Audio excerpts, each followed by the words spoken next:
Welcome to the 2023 August edition of Robert Reads. This month we're going to be reading Dorothy Parker. That's actually in preparation for a special spoken word event that we're doing at the Elberon Library on August 23rd. We'll talk a little bit about that later.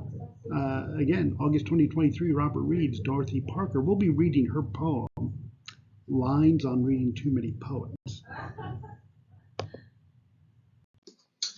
Dorothy Parker was born in August of 1893 in Long Branch, New Jersey, and we could say that her early childhood was marked and influenced by the early death of her mother. And it resulted in a very difficult relationship with her father, especially after he remarried, and she didn't quite see eye to eye with her stepmother. It took the form of cultivating in her a bit of a cynical nature, very sarcastic. Sarcasm, this is the original Jersey Girl as far as I'm concerned. Sarcasm is the state sport of New Jersey. And, it shows up in her writings, specifically her witty commentary and a bit of skeptical disbelief in just about everything. I'd call her prematurely cynical, but she channeled that energy into humor, which is really just kind of an illustration of her quarrel with the universe. She enjoyed literary success and, rose to fame primarily as a writer.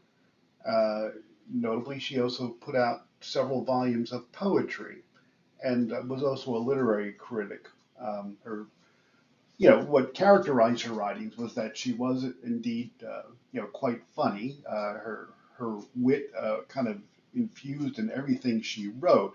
Very satirical, very sharp in its criticism. It kind of involved her in a group of literary figures that we would now know today as the Algonquin Round Table, so named after the Round Table at the Algonquin Hotel in New York, where they would often meet for lunch. And, it was just the source of a lot of great conversation and, being in the company of fellow writers, which helped them inspire each other. Interestingly enough, you can go to the Algonquin Hotel today and see the table, and there's a great portraiture of them in caricature form, hanging over the table itself on the far wall. Not a very large space. You'll be surprised how small and intimate it is, but it's kind of cool if you're a literary fan to be able to go there and actually experience the space where they once met. She again published two anthologies of poetry, notably Enough Rope in 1926 and Death and Taxes in 1931. And a lot of it, revolved around themes of loss. I think obviously some of the loss of the relationship with her mother and love loss. She had several unsuccessful relationships.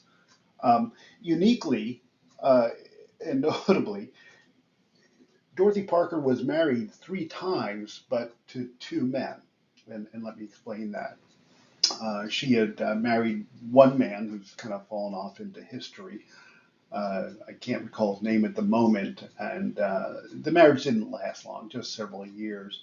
But notably, she ended up marrying Alan Campbell, a screenwriter, and it was their collaboration for screenwriting that produced the movie A Star Is Born, and had received quite a bit of critical acclaim. They had divorced in 1947, but somehow reconciled about 3 years later and decided to remarry and stayed married until his death in 1963. She has a number of great short stories out there. They're a bit dark, but they do kind of point up some inconsistencies in social culture, and she makes the best of it in terms of trying to put a funny spin on it. But again, they're quite sharp in their critique. She was also a very active person politically. She was a very staunch advocate for civil rights and social justice. The unique fact was that her ashes were in the possession of the NAACP, who were very appreciative of her work on their behalf.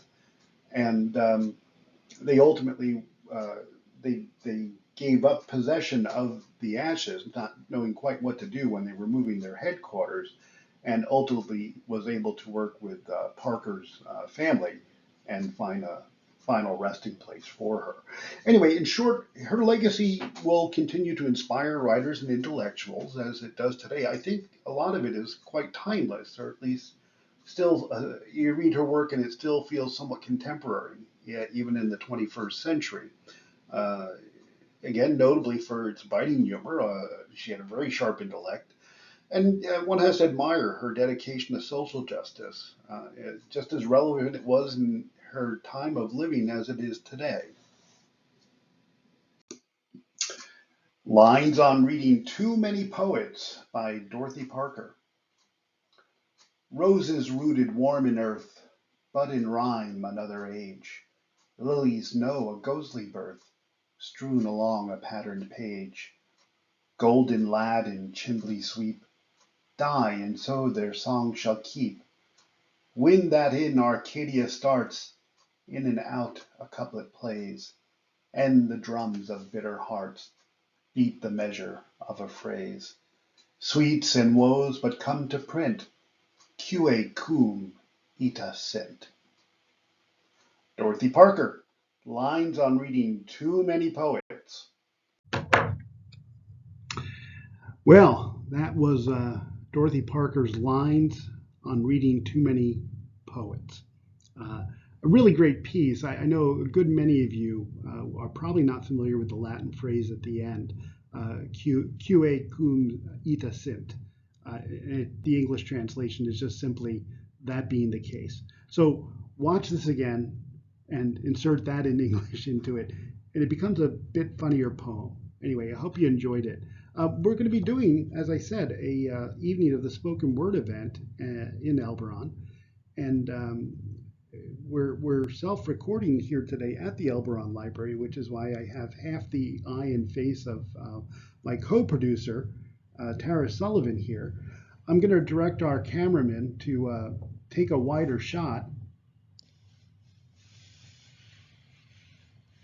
Oh, Thank hey, you, Stuart. Tara. Stuart is great, isn't he? Anyway, so Tara is the branch manager here at the Elberon Library, and has not only a good friend, of course, but somebody who's been a partner with me in producing these spoken word events, and we've been able to do some pretty amazing performances with a number of great volunteer performance readers. I understand that you'll be reading a couple of poems as well as part of this. Is that correct? That I will. I will be doing August as well as Resume. Resume is a great piece, very funny. Mm-hmm. And then August, a little bit more of a poignant piece. What do you like about August?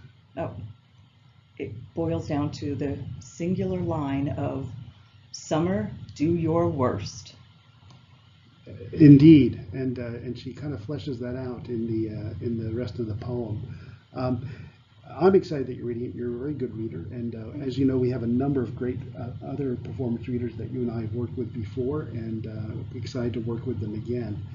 We think this is going to be a bit of a tour de force, so don't miss it. Again, it's August 23rd here at the Elberon Library, and doors open at 6:30. Mm-hmm. Performance at 7. Perfect. Yes. Cocktails afterwards. Anyway, thanks again for watching this edition of Robert Reads. We hope to see you on August 23rd. It will also be live streamed as well. We'll be sure to get that information out there in next month's newsletter. If you're not subscribed to the newsletter, I don't know, look us up on the Elberon Library. We'll make it happen. We'll get you the information you need to be able to join us. Anyway, that's it for this edition, August 2023 of Robert Reads. Take care.